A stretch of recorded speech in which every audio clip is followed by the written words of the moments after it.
ಮೊದಲಿಗೆ ನಮ್ಮ ಬೆನ್ನು ಹುರಿ, ಈ ಎಲುಬಿನ ಒಳಗೆ ಇರುವಂಥ ಬೆನ್ನು ಹುರಿಗೆ ತಾಗುವಂಥದ್ದು. ಈ ತಾಗುವಾಗ ಅಂದಾಜಿಗೆ ನಾವು ಹೇಳೋದಾದರೆ, ಈಗ ಇದೊಂದು ಬೆನ್ನು ಹುರಿ ಅಂತ ತಗೊಳ್ಳುವ, ನನ್ನ ಈ ಪೆನ್ನು ಡಿಸ್ಕ್ ಅಂತ ತಗೊಂಡ್ರೆ ಶುರುವಿಗೆ ಅದು ಹೋಗಿ ಅದರ ಪದರವನ್ನು ಮುಟ್ಟುತ್ತದೆ. ಈ ಮೇಲಿನ ಎಲುಬು ಕೆಳಗಿನ ಎಲುಬನ್ನು ಹಿಡಿದುಕೊಳ್ಳುವಂತಹ ಒಂದು ಕೀಲು ಅಥವಾ ಜಾಯಿಂಟ್ ಅಂತ ಹೇಳ್ತೇವೆ. ಇದು ಕೂಡ ಭಾರಿ ಪ್ರಾಮುಖ್ಯ. ದೇಹದ ತೂಕ ಮೇಲಿಂದ ಕೆಳಗೆ ಹೋಗುವಾಗ ಮುಂದಿನಿಂದ ಎಷ್ಟು ತೂಕ ಹೋಗ್ತದೋ ಹಿಂದಿನಿಂದ ಹೋಗುವುದು ಅಷ್ಟೇ ಮುಖ್ಯ. ಈ ಯಾವುದೇ ರಚನೆಯಲ್ಲಿ ವ್ಯತ್ಯಾಸ ಬಂದರೆ ಅಥವಾ ಪೇಷಂಟ್ಗಳು ಬಿದ್ದು ಈ ರಚನೆಯಲ್ಲಿ ಎಲುಬುಗಳು ತುಂಡಾಗಿ ಕೂಡುವಾಗ ಬರುವ ಬದಲಾವಣೆಗಳಿಂದ ದೇಹದ ಈ ಭಾಗದಲ್ಲಿ ನಮ್ಮ ದೇಹದ ಭಾರ ತಗೊಳ್ಳುವಂತಹ ಶಕ್ತಿ ಕಡಿಮೆಯಾಗಿ ಅವನಿಗೆ ನೋವು ಬರ್ಬೋದು. ನಮಸ್ಕಾರ ವೀಕ್ಷಕರೇ, ಆರೋಗ್ಯವೇ ಭಾಗ್ಯ ಎಂಬ ನಾಣ್ಣುಡಿಗೆ ತಕ್ಕಂತೆ ಇವತ್ತು ನಾವು ವಿಶೇಷವಾಗಿ ಬೆನ್ನು ನೋವಿನ ಬಗ್ಗೆ ಹಲವಾರು ಮಾಹಿತಿಗಳನ್ನು ತಿಳ್ಕೊಳ್ಳಿಕ್ಕಿದ್ದೀವಿ.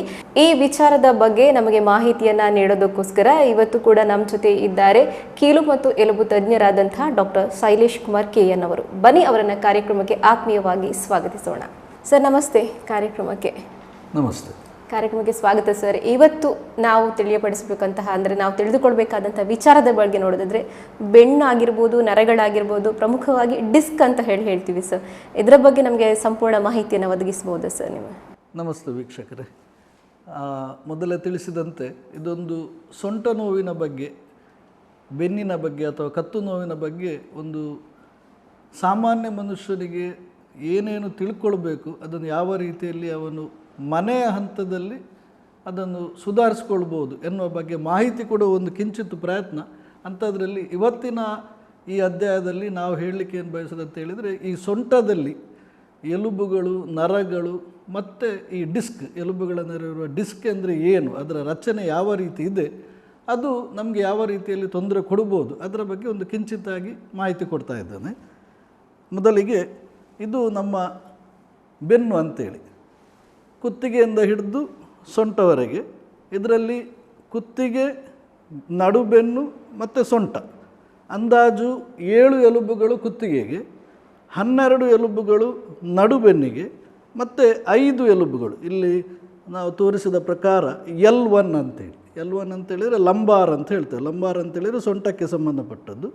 1, 2, 3, 4, 5 ಈ 5 ಎಲುಬುಗಳು ನಮ್ಮ ಸೊಂಟಕ್ಕೆ ಸಂಬಂಧಪಟ್ಟದ್ದು.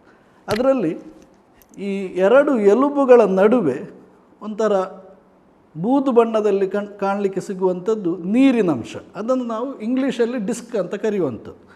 ಈ ಡಿಸ್ಕ್ ಅಂದರೆ ಅದರ ಒಂದು 80% ನೀರಿನಂಶ ಇರ್ತದೆ. 80% ನೀರಿನಂಶ ಹೊರಗಿನ ಪದರದಲ್ಲಿದ್ದು, ನಡುವಿನ ಪದರದಲ್ಲಿ ಒಂದು ನಾರಿನಂಶ, ಅದನ್ನು ನಾವು ಡಿಸ್ಕಿನ ಬೀಜ ಅಂತ ಒಂದು ಕನ್ನಡದಲ್ಲಿ ಸರಳ ಭಾಷೆಯಲ್ಲಿ ಹೇಳ್ಬೋದು. ಈ ಬೀಜ ಎನ್ನುವುದು ಒಂದು ತೆಂಗಿನ ನಾರಿನ ಥರ ಇರ್ತದೆ, ಕೈಗೆ ಸಿಕ್ಕಿದರೆ. ಹೊರಗಡೆ ಇರುವುದು ನೀರಿನಂಶ, ನಡುವೆ ಇರುವುದು ಬೀಜದಂಶ. ಈ ನೀರಿನ ಅಂಶವನ್ನು ಎಲುಬುಗಳ ನಡುವೆ ಇಡುವುದರಿಂದ ಈ ಎಲುಬುಗಳಿಂದ ಎಲುಬುಗಳಿಗೆ ನಮ್ಮ ದೇಹದ ತೂಕ, ಎಲುಬುಗಳಿಂದ ಎಲುಬುಗಳಿಗೆ ದೇಹದ ತೂಕ ಹರಿದು ಬರುವ ಪ್ರಕ್ರಿಯೆಯಲ್ಲಿ ಈ ಡಿಸ್ಕ್ ಎನ್ನುವುದು ಒಂದು ಶಾಕ್ ಅಬ್ಸಾರ್ಬರ್ ಅಂತ, ನಮ್ಮ ವಾಹನಗಳಲ್ಲಿ ಶಾಕ್ ಅಬ್ಸಾರ್ಬರ್ ಅಂತ ಹೇಳ್ತೇವೆ. ಈ ಶಾಕ್ ಅಬ್ಸಾರ್ಬರ್ ಎಫೆಕ್ಟನ್ನು ತಡ್ಕೊಳ್ಳುವಂಥ ಶಕ್ತಿ ಇರುವ ಒಂದು ಈ ರಚನೆ. ಆದರೆ ಇದರಲ್ಲಿ ಸಮಸ್ಯೆ ಏನಂತೇಳಿದರೆ, ಇದು ಅಷ್ಟು ಬಲವಾದದ್ದಲ್ಲ, ಇದು ತೂಕ ತಗೊಳ್ಳಿಕ್ಕೆ ಇರುವಂಥದ್ದು ಅಲ್ಲ, ಇದು 2 ತೂಕ ತಗೊಳ್ಳುವ ಎಲುಬುಗಳ ನಡುವೆ ಇರುವಂಥದ್ದು. ಆದ್ದರಿಂದ ಎಲುಬುಗಳು ಸೋತ ಪಕ್ಷದಲ್ಲಿ ಈ ಡಿಸ್ಕಿಗೆ ತೂಕ ತಗೊಳ್ಳುವಂಥ ಸಂದರ್ಭ ಬಂದರೆ ಖಂಡಿತ ಇದು ಸೋತು ಹೋಗಿ ಅದರಲ್ಲಿರುವ ಒಂದು ಬೀಜದಂಶ ಅದು ಹಿಂದುಗಡೆ, ಇಲ್ಲಿಂದ ಹಿಂದುಗಡೆ ಜಾರಿ ಇದು ಎಡಬದಿಯಲ್ಲಿ ಹೊರಗೆ ಬರುವಂಥ ನರ, ಇದು ಬಲಬದಿಯಲ್ಲಿ ಹೊರಗೆ ಬರುವಂಥ ನರ. ಒಂದೇ ಎಡಬದಿಗೆ ಜಾರ್ಬೋದು ಅಥವಾ ಬಲಬದಿಗೆ ಜಾರ್ಬೋದು. ಈ ಎಡ ಅಥವಾ ಬಲಕ್ಕೆ ಜಾರಿ ಆ ಸಂಬಂಧಪಟ್ಟ ನರಗಳ ದಾರಿಯಲ್ಲಿ ಮನುಷ್ಯನಿಗೆ ಸೊಂಟದಿಂದ ಕಾಲಿಗೆ ನೋವು ಬರುವಂಥ ಲಕ್ಷಣಗಳು ಶುರು ಆಗ್ಬೋದು. ಅದೇ ರೀತಿ ಈ ಬೆನ್ನನ್ನು ಹಿಂದಿಂದ ನೋಡಿದರೆ ಅದೇ 7 ಎಲುಬುಗಳು ಕುತ್ತಿಗೆಯಲ್ಲಿ, 12 ಎಲುಬುಗಳು ಬೆನ್ನಲ್ಲಿ, 5 ಎಲುಬುಗಳು ಸೊಂಟದಲ್ಲಿ. ತದನಂತರ ಬರುವುದು ನಮ್ಮ ಬಾಲದ ಎಲುಬುಗಳು ಅಂತೇಳಿ. ಅದರಲ್ಲಿ ಅಂದಾಜು 5 ಎಲುಬುಗಳಿದೆ. ಆದರೆ ಈ ಎಲುಬುಗಳು ನಮ್ಮ ದೇಹದ ಭಾರ ತಗೊಳ್ಳೋದಿಲ್ಲ. ಅಂಥದ್ರಲ್ಲಿ ಈ ಸೊಂಟದ್ದು 5ನೇ ಎಲುಬು ಮತ್ತು ಕುತ್ತಿಗೆಯ ಎಲುಬುಗಳು, ಇದು ನಮ್ಮ ದೇಹದ ಭಾರ ತಗೊಳ್ಳುವಂಥದ್ದು. ಒಬ್ಬ ಮನುಷ್ಯ ನಿಂತು ಕೆಲಸ ಮಾಡುವಾಗ ಅವನ ಕೈಯಿಂದ ಎಷ್ಟು ಕೆಲಸಗಳನ್ನು ಮಾಡ್ತಾನೆ ಅದರ ಸರ್ವ ರೀತಿಯ ಒಂದು ಒತ್ತಡಗಳು ಕುತ್ತಿಗೆಗೆ ಬರುವಂಥದ್ದು. ಅದೇ ರೀತಿ ನಿಂತು ಕೂತು ಕೆಲಸ ಮಾಡುವಾಗ ನಮ್ಮ ಸೊಂಟಕ್ಕೆ ಬರುವ ಒತ್ತಡ, ದೇಹದ ಒತ್ತಡ, ಆ ಭಾರ ಎನ್ನುವುದು ಅದು ಕೊನೆಯ 5ನೇ ಅಥವಾ 4ನೇ ಎಲುಬುಗಳಿಗೆ ಬರುವಂಥದ್ದು.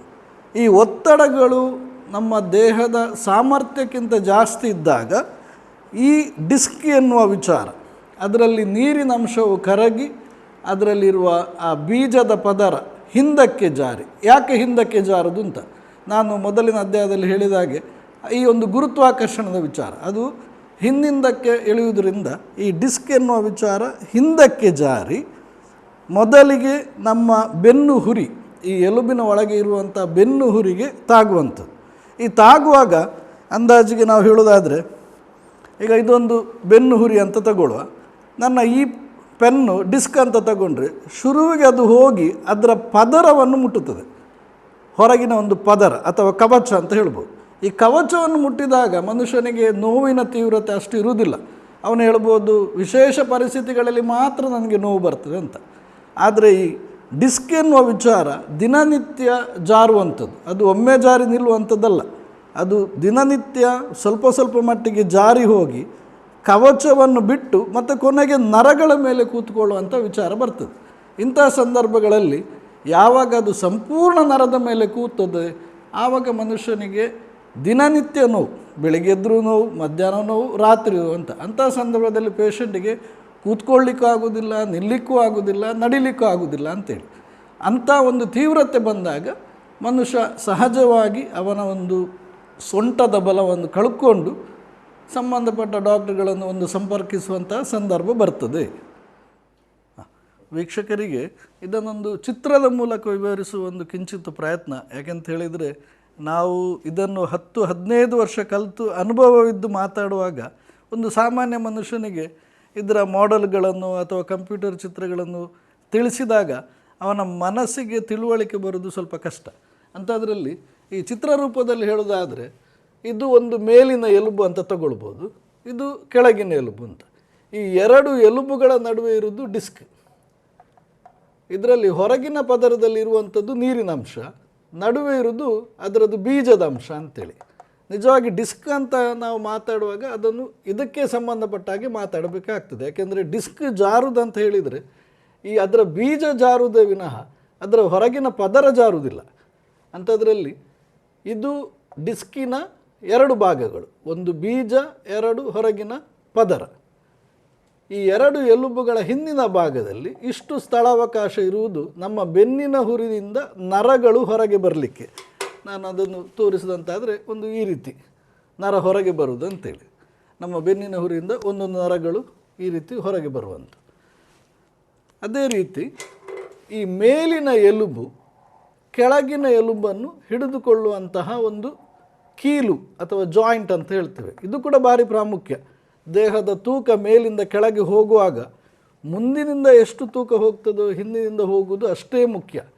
ಈ ಯಾವುದೇ ರಚನೆಯಲ್ಲಿ ವ್ಯತ್ಯಾಸ ಬಂದರೆ ಅಥವಾ ಪೇಷಂಟ್ಗಳು ಬಿದ್ದು ಈ ರಚನೆಯಲ್ಲಿ ಎಲುಬುಗಳು ತುಂಡಾಗಿ ಕೂಡುವಾಗ ಬರುವ ಬದಲಾವಣೆಗಳಿಂದ ದೇಹದ ಈ ಭಾಗದಲ್ಲಿ ನಮ್ಮ ದೇಹದ ಭಾರ ತಗೊಳ್ಳುವಂತಹ ಶಕ್ತಿ ಕಡಿಮೆಯಾಗಿ ಅವನಿಗೆ ನೋವು ಬರ್ಬೋದು. ಈ ಎಲ್ಲ ವಿಚಾರಗಳನ್ನು ನಾವು ಗಮನದಲ್ಲಿಟ್ಟುಕೊಂಡು ಈಗ ಡಿಸ್ಕಿನ ಬಗ್ಗೆ ಮಾತಾಡೋದಂತಾದರೆ ಈ ನೀರಿನ ಅಂಶ ಕಡಿಮೆ ಆಗುವುದು ಅಂತ.